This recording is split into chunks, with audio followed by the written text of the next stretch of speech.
Students, आज हम पढ़ रहे हैं अपना हिंदी व्याकरण का क्लास 6 का लेसन नंबर 16 जिसका नाम है वाक्य विचार। तो आइए प्यारे बच्चों शुरू करते हैं। सार्थक शब्दों का वह क्रमबद्ध समूह जो कि क्रम से हो, जिसका कोई अर्थ निकलता हो, वही क्या कहलाता है प्यारे बच्चों? वाक्य कहलाता है। जैसे रवि सड़क पर कार चला रहा है, बच्चे घर जा रहे हैं, हमें भ्रष्टाचार रोकना चाहिए।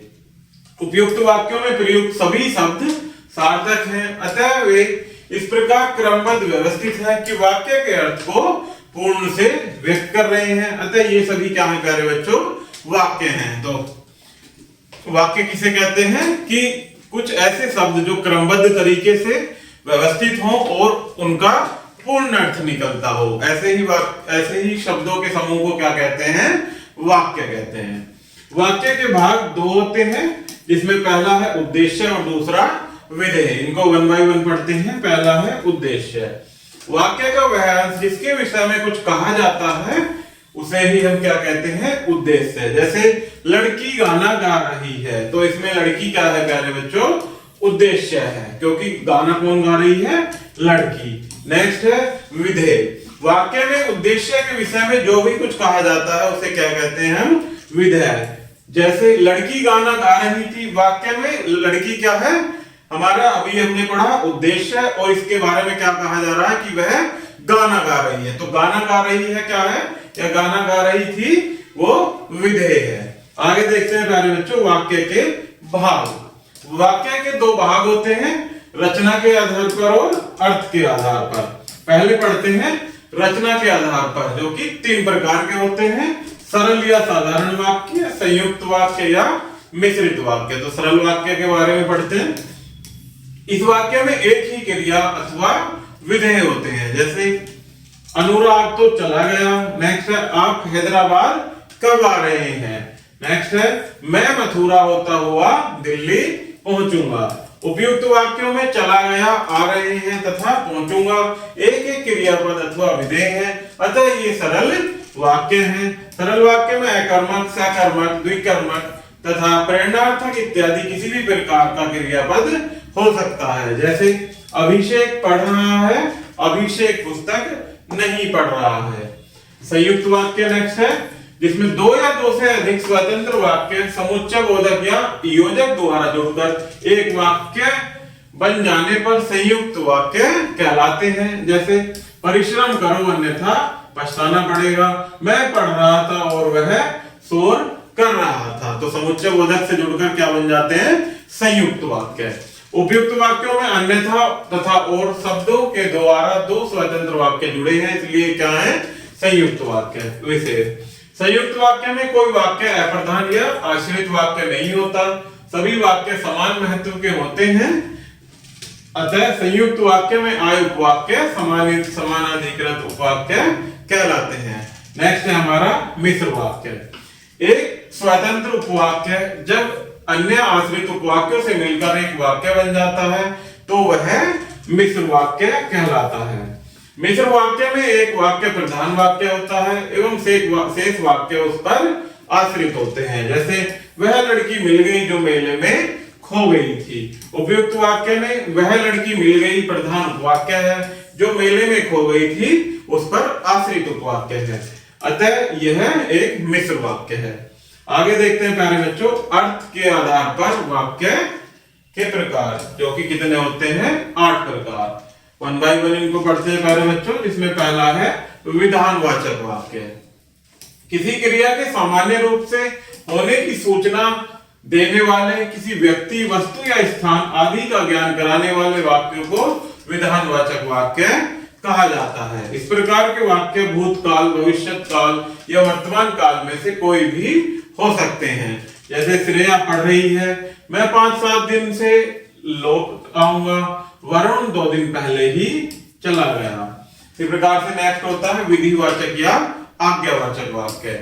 जिस वाक्य में आज्ञा, आदेश, निर्देश अथवा प्रार्थना अनुमति का भाव रहता है उसे विधिवाचक वाक्य कहते हैं। जैसे तुरंत कमरे से बाहर चले जाओ, ध्यान से पढ़ा करो, थोड़ा ध्यान देने की कृपा कीजिए।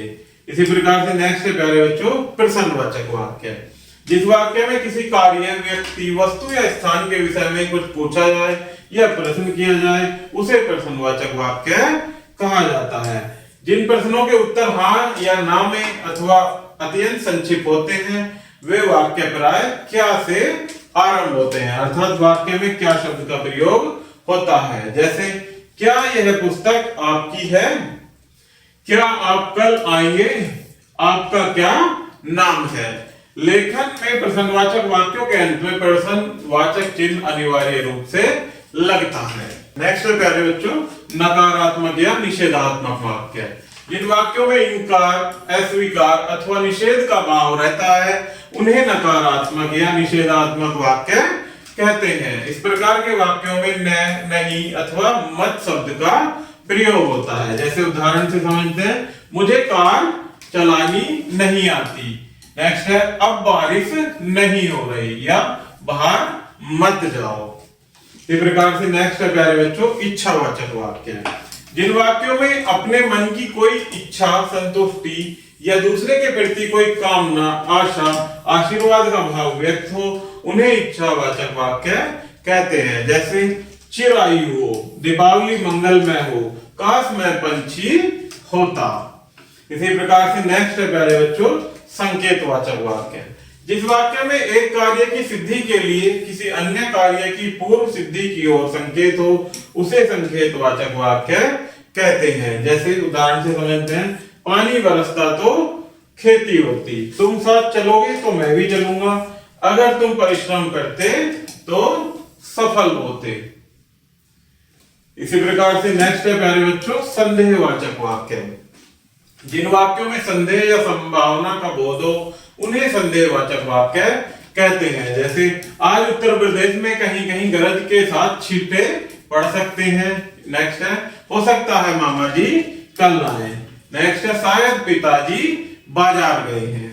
इसी प्रकार से नेक्स्ट होता है प्यारे बच्चों विस्मयादि बोधक वाक्य। जिन वाक्यों में आश्चर्य, शोक, हर्ष, प्रशंसा, प्रेम तथा गणना के मनोभाव या उद्गार व्यक्त होते हैं उन्हें विस्मयादि बोधक अथवा उद्गारवाचक वाक्य कहा जाता है। जैसे धन्य हो प्रभु, आपने तो मेरे सारे कष्ट मिटा दिए, वाह क्या चित्र बनाया है, या छी कितनी गंदगी है यहाँ। आगे देखते हैं प्यारे बच्चों अध्याय संक्षेप। सार्थक शब्दों के क्रमबद्ध समूह को वाक्य कहते हैं, अर्थात जिसका पूर्ण अर्थ निकलता हो और क्रमबद्ध तरीके से व्यवस्थित हो उसे ही क्या कहते हैं वाक्य। वाक्य के दो अंग हैं, उद्देश्य और विधेय। वाक्य का वर्गीकरण दो आधारों पर होता है, रचना के आधार पर और उसके अर्थ के आधार पर। रचना के आधार पर वाक्य के तीन भेद होते हैं, साधारण वाक्य, संयुक्त वाक्य और मिश्रित वाक्य। अर्थ के आधार पर वाक्य के 8 भेद होते हैं जो भी हमने 1 बाय 1 पढ़े थे। विधानवाचक, आज्ञावाचक, प्रश्नवाचक, निषेधवाचक, इच्छावाचक, संकेतवाचक, संदेशवाचक और विस्मयादि बोधक। उद्देश्य के विषय में कुछ भी जानकारी दी जाए उसे ही हम क्या कहते हैं विधेय। तो प्यारे बच्चों इस प्रकार से हमारा ये लेसन यही समाप्त होता है। आशा करता हूं कि आपको यह वीडियो जरूर पसंद आई होगी। धन्यवाद।